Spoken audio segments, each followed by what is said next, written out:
दिल्ली विश्वविद्यालय छात्र संघ के चुनाव है और ऐसे में देखिए एनएसयूआई के उम्मीदवारों के लिए प्रचार करने, कैंपेन करने कांग्रेस महासचिव सचिन पायलट हैं और साथ में उनके जो हैं दिल्ली कांग्रेस के अध्यक्ष देवेंद्र यादव और तमाम जो पैनल है, बात करें वरुण चौधरी की जो कि एनएसयूआई के प्रेसिडेंट हैं, तमाम जो है प्रत्याशियों के लिए चुनाव प्रचार करने, कैंपेन करने सचिन पायलट पहुंचे हुए हैं नॉर्थ कैंपस ड्यू में। और पहले देखिए आपको मिरांडा हाउस पहुंचे, उसके बाद अब लॉ फैकल्टी के अंदर है।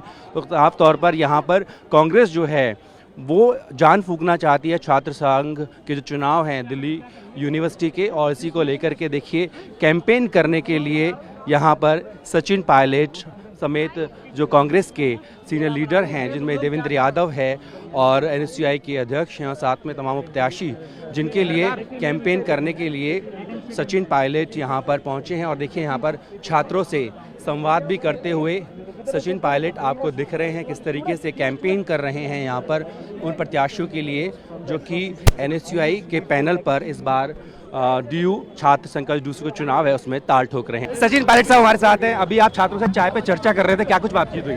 कि ये चुनाव है विश्वविद्यालय के और दिल्ली विश्वविद्यालय एक बहुत महत्वपूर्ण और एक जुझारू कैंपस है। यहाँ के चुनाव बहुत देश की मिजाज का संकेत देते हैं। युवाओं से चर्चा हमने करी है और जो आज देश में हालात हैं, लोग बहुत कुछ सरकार से उम्मीद लेके बैठे थे, लेकिन भाजपा ने जो सरकार चलाई है केंद्र में या दिल्ली में, लोग उससे नाखुश हैं। और एनएसयूआई के हमारे जो पैनलिस्ट हैं चारों, जिनको टिकट दिया है लड़ने का, वो एक सकारात्मक और पॉजिटिव एजेंडा लेकर चुनाव लड़ रहे हैं। सबसे मैंने संवाद किया है और लोग एक बदलाव चाह रहे हैं और ये संकेत यहाँ से जाएगा विश्वविद्यालय से जब एनएसयूआई जीत कर जाएगी। यहाँ से ये बताइए, अभी वरुण चौधरी आरोप लगा रहे थे कि दिल्ली की मुख्यमंत्री इंटरवीन कर रही हैं, 3-3 घंटे आपके प्रत्याशी को रखा गया, आपका इस पर क्या कहना है? अब देखिए, ये तो जांच का विषय है, लेकिन ये बात सच है कि सरकार का इंटरफेरेंस है और ये चुनाव बहुत ज़्यादा दबाव प्रशासन, पुलिस का, सरकारों का है, लेकिन नौजवानों के जोश को और उनके जज्बे को दबा नहीं सकते।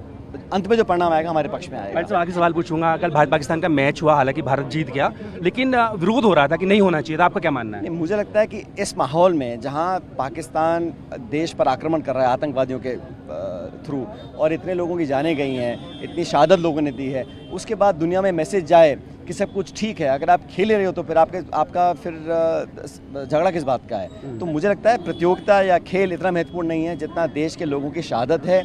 जो आज जिनके लोगों की जान गई है, उनके परिवार वाले क्या सोच रहे होंगे कि उस देश के साथ जहाँ पे आप आक्रमण करना चाहते हैं, जहाँ आप उनको आरोपी बताते हैं, उनके बाद जाके आप इस प्रकार से प्रतियोगिता में भाग लेते हैं। मुझे लगता है कि इतना महत्वपूर्ण नहीं था, इसको अवॉइड किया जा सकता था और ये एक नकारात्मक संदेश गया निश्चित रूप से मैच खेलने के बाद। बहुत बहुत शुक्रिया। तो साफ तौर पर सचिन पायलट कह रहे हैं कि एनएसयूआई के चारों प्रत्याशी हैं, उनकी इस छात्र संघ चुनाव में जीत होगी। वीडियो से खुर्शीद के साथ जितेंद्र भाटी, टीम में बात दिल्ली।